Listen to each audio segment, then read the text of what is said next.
America, we are in a state of emergency.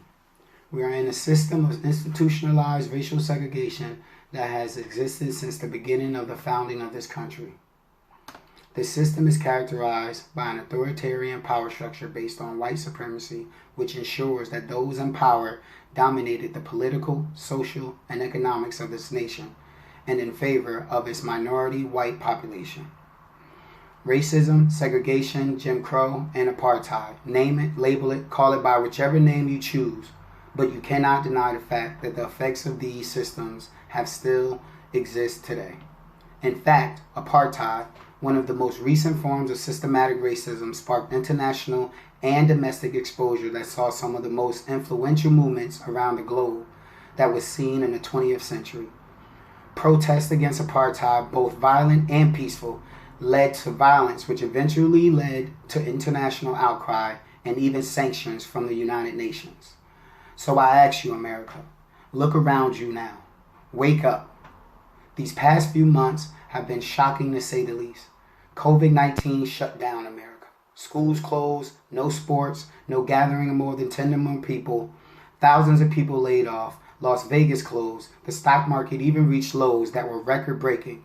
And nevertheless, America's dark secret is still embedded in the fabric. Is this what making America great meant? Even in a time where the slogan, "We are in this together," has grown wings, it still doesn't quite feel like we are exactly in this together.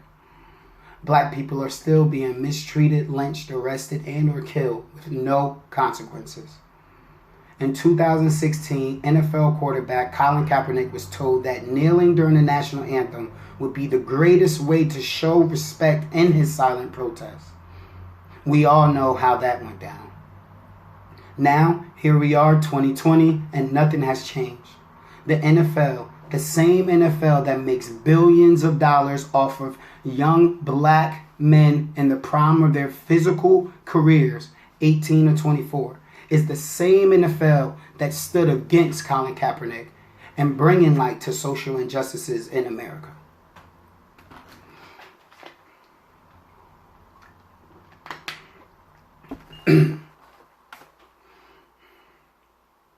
I am a black man in America, and every day I leave my place with fears of not making it home, for no other reason than the color of my skin.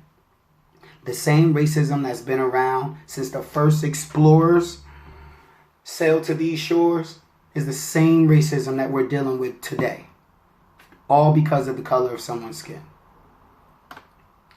And now we see everyone taken to the streets. And it's beautiful because it's not just white people. It's not just black people. It's not just Hispanic people. It's people from all over, all races and all countries, all over the world.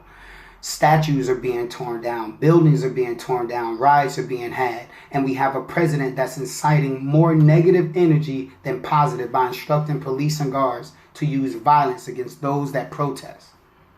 It's sad that it has come to this because anyone that knows Khalif knows I've never felt like violence was the solution. I've always felt like we should be able to meet and talk things out. Violence is never the solution. All we want is justice. Justice for another unarmed black man killed while everyone watched. Then, how dare I speak of the similarities of the social gathering of lynching of blacks in this country as events? How dare I speak of that? It's extremely unsettling to think of a time when everyone didn't have cell phones and black men were not making it home. And when the families would go to police stations,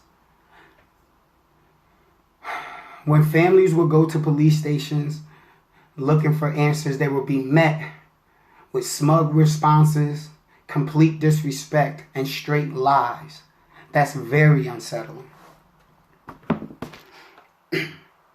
This should make you feel uncomfortable because I'm here to tell you we've never had the privilege of feeling comfortable.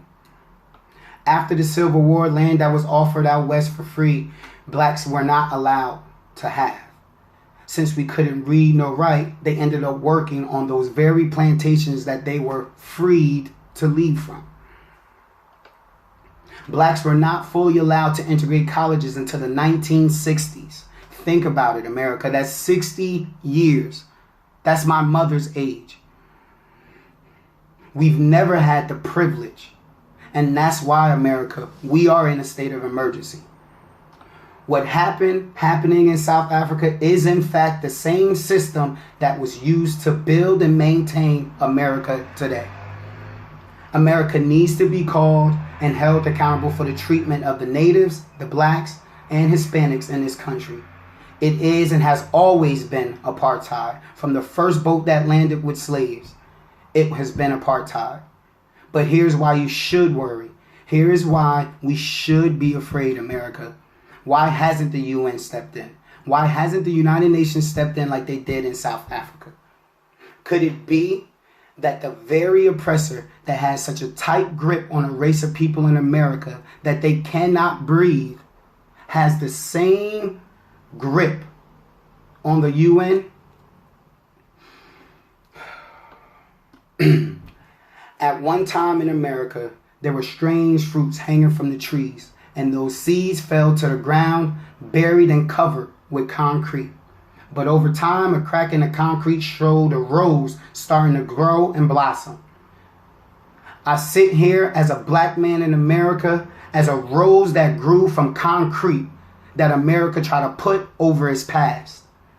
I am a seed that fell from those trees that had blacks hanging from them. We demand justice. We demand justice for America's biggest bigotry and racist ideology. We demand justice for another unarmed black man killed. We demand justice.